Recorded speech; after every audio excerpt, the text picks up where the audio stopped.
Hey, welcome back to the channel. It is time for, yes, another short story of exactly 1,000 words, inspired by a piece of artwork, written without an outline whatsoever. Today is a fun, nostalgic trip back to the 80s because I am a child of the 80s. This story is actually dedicated to my dad, and I'll explain why. Once we get further into it, he will never watch this video, perhaps never read this story, but that's okay.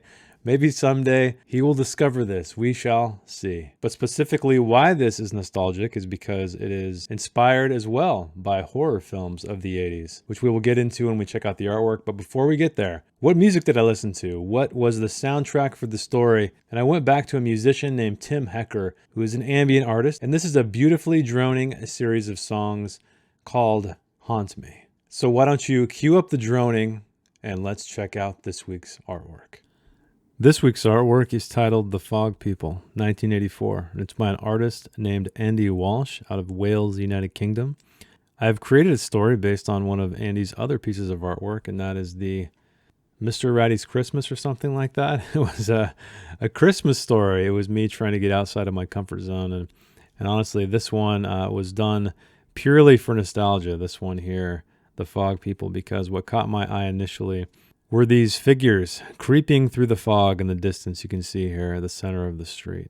But let us take a closer look at everything else. So we have what appears to be a father and a son standing there. The son is pointing at these approaching creatures, and the father has a bloodied shovel slung over his shoulder. It's very makeshift. It looks like a crappy gardening shovel.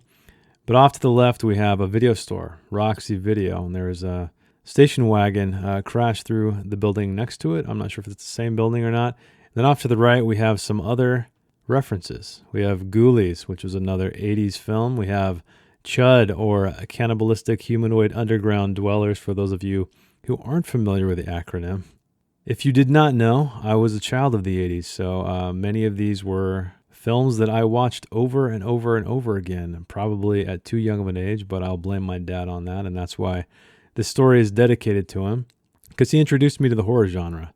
I remember fondly going through these video stores, particularly the beta section, which was the allegedly higher quality but smaller library.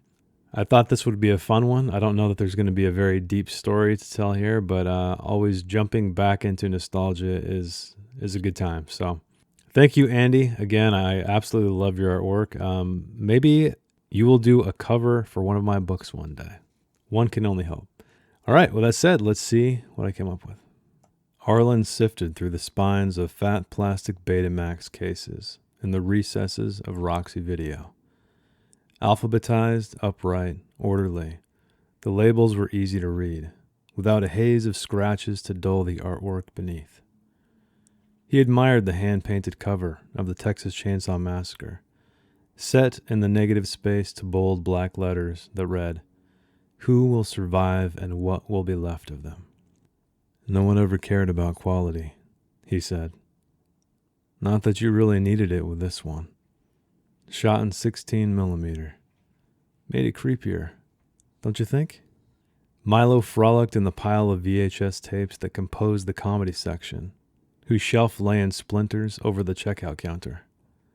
The small boy tossed something with John Candy's face into the hole in the side of the popcorn machine.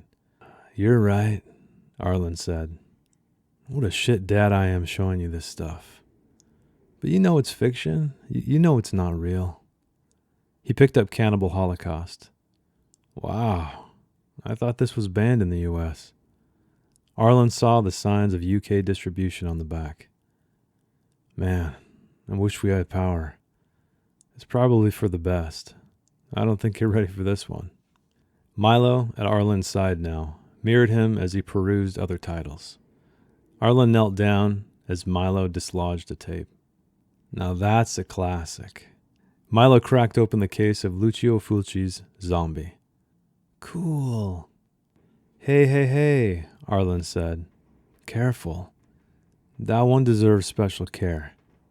Wish you would have seen it. That was before zombies were played out." "Yeah, I know. I'm a sucker for a zombie movie." Arlen took it from him and put it back. "So what's your favorite?" Milo clumped over the comedy pile and took a hard right behind the checkout counter. Arlen chased after him, leaping over the tapes and landing on the intestines of one Milo must have gutted. He caught air but grabbed the counter's edge just in time to save him from falling on his head. The speckled ceiling tiles blackened to a starry sky before inverting back to normal. He flopped onto his stomach, fighting the stars that lingered in his vision, trying to call out for his son. But his wind was lost. He croaked, getting to his feet with the help of the tape return slot. He rounded the counter, holding its lip for support, searching the shadows for Milo. Outside the windows at the front of the video store, the street revealed its asphalt mulch and potholes caused from the mayhem that had raged for weeks. The streets were quiet now, except for the wet air that had a language of its own. He would have liked to listen to it from his bed after a good horror flick to set the stage for his dreams, where Milo would have been passed out, hardly making it to the part where things were just getting good. In another time, maybe. "Milo," Arlen growled, his voice mostly back. "Buddy?" A clatter sounded in the darkest part of Roxy. Arlen grabbed the shovel on the counter, his only weapon, rusted and passed down from his father for anything but this. He gripped it in both hands as he trudged toward the sound. All manner of imagery flashed through his mind, manifesting in the darkness ahead. Milo torn in two, lying in his own pulp, those things feeding off him, whatever they were, and the boy looking up at Arlen with a painless expression. His throat clenched, and the abstracted horror before him abstracted further in a blur as he felt his eyes wet. A door creaked, wafting the smell of old carpet. As if Arlen had stepped back into the Old West, a saloon door drifted on its hinges before juddering to a stop. Arlen pushed through, weapon at the ready. Shadows tangled with his thoughts, making all kinds of shapes. Writhing arms, gnashing teeth, eyes filled with an unholy light that, "Dad!" It was Milo, grinning with an armful of naked ladies trapped on the covers of VHS cases. Arlen sputtered a laugh and caught himself with a shovel across both knees. He wiped his eyes. "Some of my favorites, too." He laughed again. Milo scrambled through another door at the back of the adult section. "Milo! What the hell?" Arlen pushed through the figments of his imagination after his son, until one of those figments pushed back. The smell of rot and the heat of decomposition suffocated him. But he swung that shovel with the last of the oxygen in his lungs.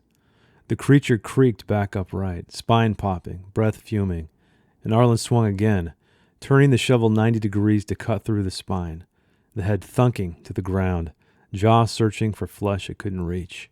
Arlen stepped over the body, tapping the floor in front of him with a shovel, pulse punching his neck. "Milo?" Shouldering through another door, he hit a wall of fog and cold. At his feet lay a beanie, highlighted by a streetlight. Arlen wiped away the dew in the knitted grooves, dreading the warmth he might find. God, no, no, no. He did find warmth where the crest of his son's head must have been seconds before.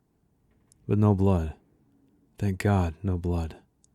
"That one," Milo said from his dreams, from his fears, from a dark room way past his bedtime. Most importantly, though, he said it from just ahead, outside the alley pointing down the street. Arlen ran for him. His mind conjured the teeth and arms already reaching for the boy. But his hands found him first, and he held tight, smelling his damp hair. Milo wriggled free and pointed again. "That one."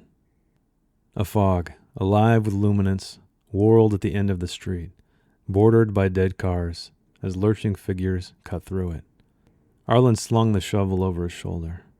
He recognized the Carpenter classic. There was no ocean, but it was close enough. That is a good one. Welcome to the end, dear viewer. I am so glad you made it. This is where I talk about my final thoughts, what I liked, what I didn't like, maybe what I learned, and dig a little bit deeper into this story and deconstruct it and talk more about what inspired. Well, first of all, we have a man named Arlen. It's a very strange name. That is actually my dad's middle name.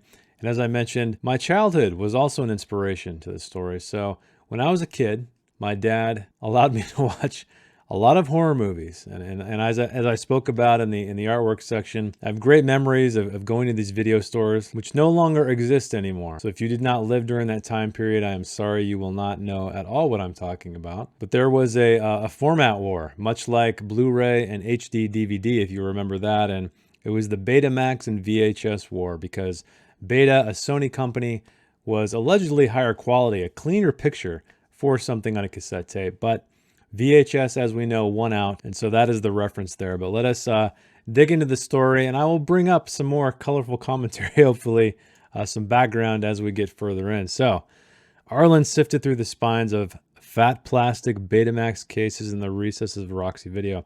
It's funny because Betamax is actually a smaller format than VHS. The cases are quite a bit tinier. There'd always be a small section of beta tapes in the back of the video store, and somehow maybe that constraint allowed us to watch even more movies because not all of them were on beta at the time. This section here is reminiscent of the fact that they have the plastic coating, the transparent plastic coating above the artwork. And because this was a rental store, this exchanged hands quite a bit, and they would get these hazy scratches on the surface. So that's what that was. And one of my favorite, if not my favorite, horror film of all time, from 1974, I think, The Texas Chainsaw Massacre. That is where I began this tale. I don't really remember when I saw that one as a kid, but it was probably too early. And this was a little aside for me when Arlen's saying, you know, no one ever cared about the quality, not that you really needed one like this, shot in 16 millimeter. And really it did. I mean, if you have not seen that movie, I highly encourage it, because it has this just realism to it, just the way it looks. It doesn't feel like a film. It feels like gritty realism, also almost like a documentary. But really this story is just about a kid in a video store, a very young child, which was kind of hard for me to age him. He seems like he's a toddler almost, maybe 3, maybe 4, maybe a little bit older. And that was tricky here because when I first started writing this, there was no dialogue whatsoever. And I added a little bit of dialogue when I was going through my edit pass because I think it was really beneficial to have some kind of exchange, because the father, as you know, asks a question.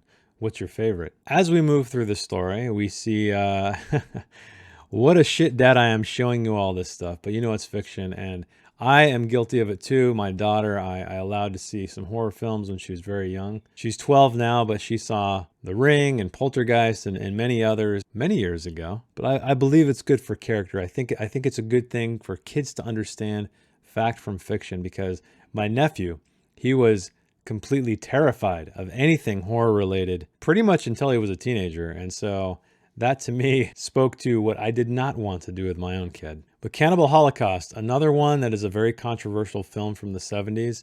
It is about a bunch of college kids who go to study this tribe in South America, and they are a cannibal tribe, and they get up to no good. These terrible kids, and anyway, it ends up not going so well for them, and they get eaten. But it's actually, I believe, the first found footage film ever, and it was banned. It probably still is banned in the United States. I remember I had to order a copy from the UK on eBay when I wanted to see it. But I remember where I actually first saw it was that I worked at this t-shirt shop. It was my first sort of real job, I guess. And I was a graphic designer there, and there was another guy who worked in the printing area, and he was a big horror buff. And when he found out I liked horror, he would give me all of these VHS tapes that he kept, and they were all labeled. None of them were purchased, so you know he rented them and would make a copy. And that is the first time I ever saw Cannibal Holocaust, among many other very strange horror films that I missed out when I was younger. As we move further down into the story, we find that Milo, Arlen's son, he dislodges a tape, and it is in fact Lucio Fulci's Zombie, which was a very cool movie. I actually didn't see that till I was probably in my teens or 20s, I think, and it was again, a really just gritty, realistic take on a zombie flick, and I loved it. So you can see I'm peppering a lot of these films I enjoyed quite a bit through this story, because, you know, they're in a video store. I had to name some. But what happens? Finally, the dad says, "So what's your favorite?" And Milo clumps over the comedy pile and took a hard right. So this kid just bailing. As we know, toddlers tend to do. They just take off. And Arlen starts running. He slips on the very tapes that Milo has unraveled. But then he disappears, and he begins to grow frightened as to what has happened to his poor son. So he goes up, he hears a clatter, and this is funny. So any of you out there who are around my age, This one's for you because hopefully you will know this because it was very unique to video stores. I remember there was an adult section, a triple X section, an X-rated section, and those were little, almost closet-sized areas. And I'll never forget, they were closed off with almost like these saloon doors. At least the ones I went to, there were these swinging double doors, and they had slats on them. And I remember as a kid, like looking underneath because there was a gap. And almost like kind of the height of, I guess, like a bathroom stall door. Arlen finds his son when he's holding an armful of naked ladies trapped on the covers of VHS cases. So that was another little funny bit. So, I mean, really this entire story is about me remembering what it's like to be a kid in a video store. But the kid keeps running. Milo, of course, he keeps going. And then this is when I have like a small encounter with one of these creatures. And so I knew I just couldn't have this be a trip down nostalgia road. I needed to have some kind of conflict. And so I decided to put one of those monsters in there. I don't know if it was very impactful or anything like that. I just kind of a little bit of a twist to sort of foreshadow what's to come, because as we know, once we get out onto the street, we see these zombies. And indeed, he busts outside of the store into the alley, and he finds Milo's beanie that he's wearing. He picks it up. He thinks that the worst has happened, but he finds him. Milo is pointing on the street, telling his dad this is his favorite one. And Arlen runs to him because he's still afraid. Like, he can't quite see out onto the street. Anything could be coming for him. And then finally, he sees a fog alive with luminance, whirled at the end of the street, bordered by dead cars, lurching figures cut through it. And now we finally see our image of John Carpenter's The Fog, and Arlen happy to find his son. And he's at ease somewhat. I mean, I'm trying to recreate this picture with him sort of relaxed, holding the shovel over his shoulder. And he says, that is a good one. So I don't think there's really much to talk about technique here. I don't really have any regrets other than maybe I could have weaved more of a relationship, I think, in between the father and the son. There was a portion that I liked where he was thinking about being at home in bed, staying up far too late, watching movies with his kid. And I just remember plenty of times staying up far too late watching these horror movies. But like I said, I didn't try to have a whole lot of meaning in this. This was just kind of a fun story for me to write. I saw the image and I knew I had to do it. And I imagine for Andy Walsh, the artist here, this is probably just a fun thing for him too, but he must be in the same age range as me if he has a memory of all these classic 80s horror movies. But regardless, I hope you enjoyed it. If you are in my demographic, perhaps it took you down memory lane if you're a bit of a horror fan yourself. And I think storytelling is a really good way to remember things, right? To memorialize things. And so that is what I did here. So thanks, Dad, for being a terrible influence, and then passing that down through the generations, because now I am a terrible influence anyway. But let me know in the comments, what is your favorite horror film? Are you a child of the 80s as well? And if so, what is your favorite one from that time period? Or even before then. So keep reading, keep writing, and I will see you next week. Thanks. Bye. If you'd like to read the story in its non-video format, check the link in the description. I didn't edit anything else, promise. Thanks again.